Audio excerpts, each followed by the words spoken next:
নমস্কাৰ ক্লাছ 10 আনন্দা ভিডিঅ'লৈ স্বাগতম জনাইছোঁ। আজি এই ভিডিঅ'টো তোমালোকৰ যিখন সমাজ বিজ্ঞানৰ সাবজেক্ট আছে সেই সমাজ বিজ্ঞানৰ সাবজেক্টৰ যিখন তিনিখন তোমালোকৰ কিতাপ আছে ইতিহাসৰ বা ভূগোল আছে তোমালোকৰ এখন আৰু এখন কি আছে ৰাজনীতি আৰু অৰ্থনীতি বিজ্ঞান। তো সেই তিনিখন কিতাপৰ পৰা কোন কেইটা এমচিকিউ আহিব, কোনটো চেপ্টাৰৰ পৰা কিমান নম্বৰ আহিব গোটেইখিনি আলোচনা কৰিম বা তোমালোকৰ কোনটো চেপ্টাৰৰ পৰা দীঘল প্ৰশ্ন চাব লাগিব বা কোনটো চেপ্টাৰৰ পৰা তোমালোকে 1 নম্বৰীয়া প্ৰশ্ন পঢ়িব লাগিব গোটেইখিনি কথা আলোচনা কৰিম। তো তোমালোকে ভিডিঅ'টো শেষলৈ চাবা আৰু যদি চেনেলটো ছাবস্ক্ৰাইব কৰা নাই তেনেহ'লে চেনেলটো ছাবস্ক্ৰাইব কৰি ল'বা। এতিয়া ফাৰ্ষ্ট তোমালোকৰ যিটো ইতিহাস নামৰ পাৰ্ট আছে সেই ইতিহাস পাৰ্টৰ পৰা মই কৈছোঁ। ইতিহাস পাৰ্টৰ যিটো প্ৰথম চেপ্টাৰ আছে বংগ বিভাজন চেপ্টাৰ আছে, সেই বংগ বিভাজন চেপ্টাৰটোৰ পৰা কিমান নম্বৰ আহিব মই তোমালোকক কৈ দিছোঁ। এইটোত থাকিব তোমালোকৰ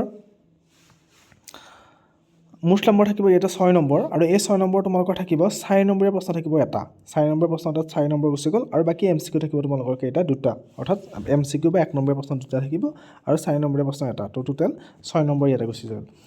নেক্সট 2 নম্বৰ যিটো চেপ্টাৰ আছে মহাত্মা গান্ধী আৰু ভাৰতৰ স্বাধীনতা সংগ্ৰাম। তো সেই 2 নম্বৰ চেপ্টাৰটোৰ পৰা তোমালোকৰ থাকিব 7 নম্বৰ, য'ত তোমালোকৰ থাকিব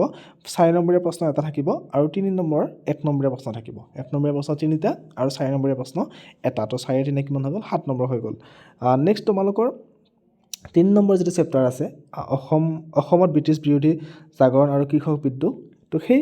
চেপ্টাৰটোৰ পৰা 3 নম্বৰ চেপ্টাৰটোৰ পৰা তোমালোকৰ কিমান নম্বৰ থাকিব মুঠ 7 নম্বৰ আহিব ইয়াৰ পৰা। তো সেই 7 নম্বৰ কি হ'ব 4 নম্বৰীয়া প্ৰশ্ন এটা থাকিব।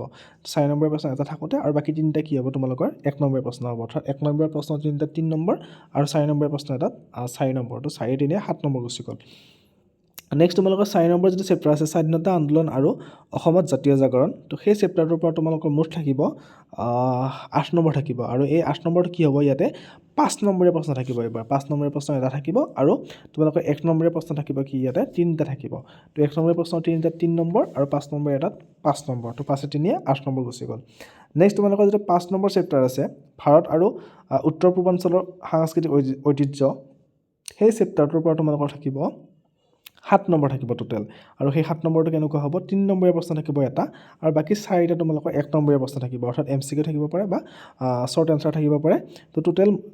4টা থাকিব 1 নম্বৰীয়া প্ৰশ্ন 4 নম্বৰ আৰু 3 নম্বৰীয়া প্ৰশ্ন এটা। তো 4 3 7 নম্বৰ গুচি গ'ল। তো তোমালোকৰ যিখন ইতিহাস নামৰ যিখন কিতাপ আছে সেই ইতিহাস পাৰ্টত তোমালোকৰ এইকেইটা চেপ্টাৰে আছিলে। গোটেইকেইটা মই কিমান নম্বৰ আহিব ক'লোঁ আৰু গোটেইকেইটা মিলি কেনে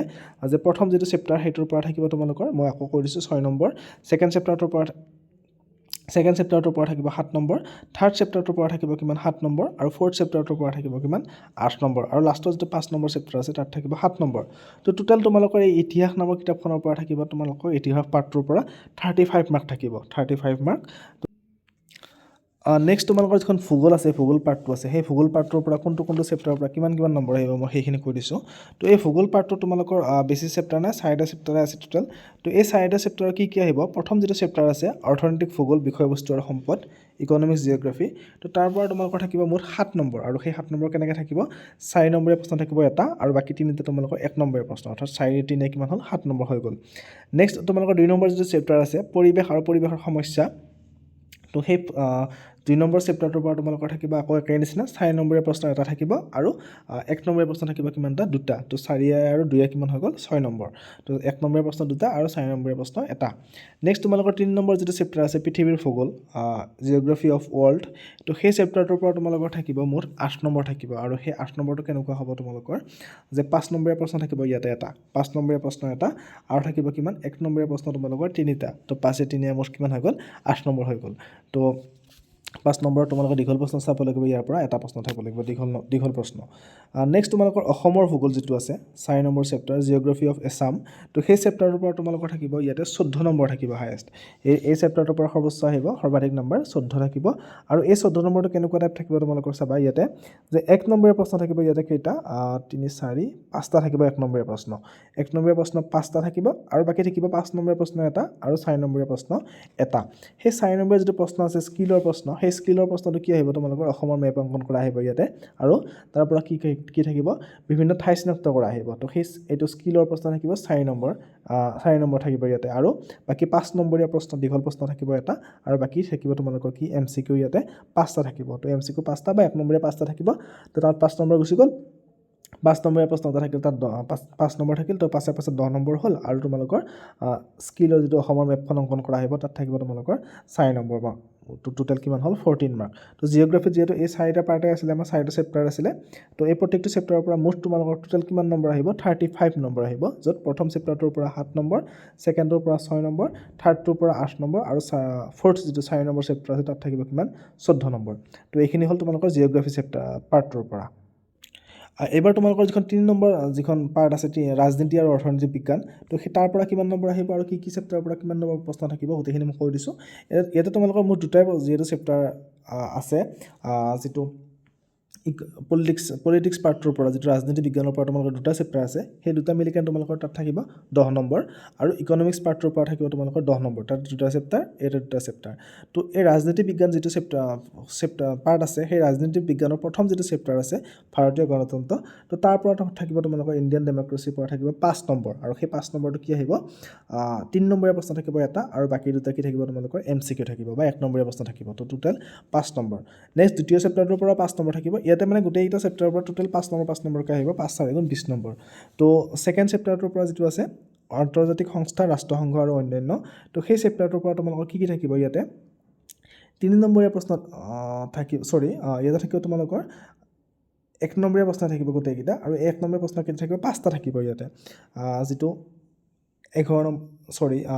আন্তৰ্জাতিক সংস্থা ৰাষ্ট্ৰসংঘ আৰু অন্যান্য নম্বৰ যিটো 2 নম্বৰ চেপ্টাৰ আছে তোমালোকৰ ৰাজনীতি বিজ্ঞান তাত থাকিব 5 নম্বৰ আৰু সেই 5 নম্বৰ কি হ'ব তোমালোকৰ 1 নম্বৰীয়া হ'ব হয়তো তোমালোকৰ MCQ হ'ব পাৰে নহ'লে তোমালোকৰ 1 নম্বৰীয়া যিটো লিখিব লগা প্ৰশ্ন থাকে কিছুমান চুটি প্ৰশ্ন থাকে সেইবিলাক তেনেকুৱা হ'ব পাৰে তো 2 নম্বৰ চেপ্টাৰটোৰ পৰা 5 নম্বৰ নেক্সট যিটো অৰ্থনীতি বিজ্ঞান যিটো পাৰ্ট আছে সেই দ্বিতীয় খণ্ডটোৰ পৰা তোমালোকৰ প্ৰত্যেকটো চেপ্টাৰৰ পৰা 5 নম্বৰ থাকিব তো প্ৰথম যিটো চেপ্টাৰ আছে মুদ্ৰা আৰু বেংক ব্যৱস্থা তাতে 5 নম্বৰ আৰু সেই 5 নম্বৰটো কেনেকৈ থাকিব যে তাত গোটেইকেইটা সেই একে নিচিনা 1 নম্বৰীয়া প্ৰশ্ন থাকিব ইয়াতে 1 নম্বৰীয়া প্ৰশ্ন 5টা থাকিব হয়তো তোমালোকক 1 নম্বৰীয়া MCQ আহিব পাৰে অপশ্যন দি কেনে আৰু নহ'লে লিখিব লগা এনেকুৱা শ্বৰ্ট প্ৰশ্ন থাকিব পাৰে তো MCQ বা 1 নম্বৰীয়া প্ৰশ্ন থাকিব কিমান তোমালোকৰ ইয়াতে 5টা আৰু একে নিচিনাকৈ যিটো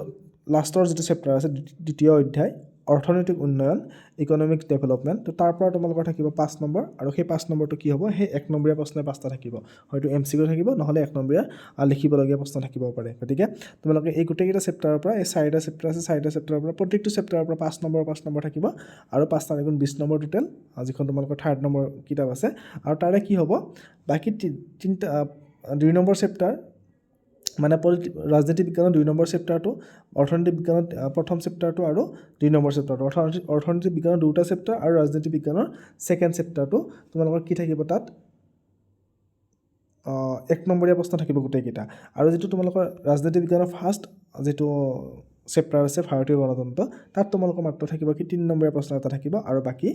দুটা প্ৰশ্ন কি থাকিব 1 নম্বৰীয়া প্ৰশ্ন থাকিব গতিকে এইখন কিতাপৰ তোমালোকৰ হৈ গ'ল এইখিনি আছিলে তো সমাজ বিজ্ঞানৰ গোটেইখিনি তোমালোকে এনেকৈ তোমালোকে চেপ্টাৰ ৱাইজ কিমান কোনটোৰ পৰা দীঘলীয়া প্ৰশ্ন আহে কোনটোৰ পৰা চুটি প্ৰশ্ন আহে তেনেকৈ পঢ়িবা তেতিয়া বেছি সুবিধা হ'ব সমাজ বিজ্ঞানখন পঢ়িবৰ কাৰণে কাৰণ তোমালোকৰ সমাজ বিজ্ঞানৰ প্ৰত্যেকটো চেপ্টাৰত চালে তোমালোকৰ লং কুৱেশ্যন বহুত পাবা তো গতিকে গোটেইবিলাক চেপ্টাৰৰ পৰা লং কুৱেশ্যন পঢ়াৰ দৰকাৰ নাই যিকেইটাৰ পৰা লং কুৱেশ্যন তোমালোকৰ আহিব সেইকেইটা পঢ়িলেই হ'ব গতিকে তোমালোকে ব্লুপ্ৰিণ্টখন ফ'ল' কৰিবা ব্লুপ্ৰিণ্ট মতে তোমালোকে প্ৰিপেৰেশ্যন কৰা পৰীক্ষাৰ কাৰণে আৰু তেতিয়াহ'লে মাৰ্ক কেৰি কৰাত বেছি সুবিধা হ'ব আৰু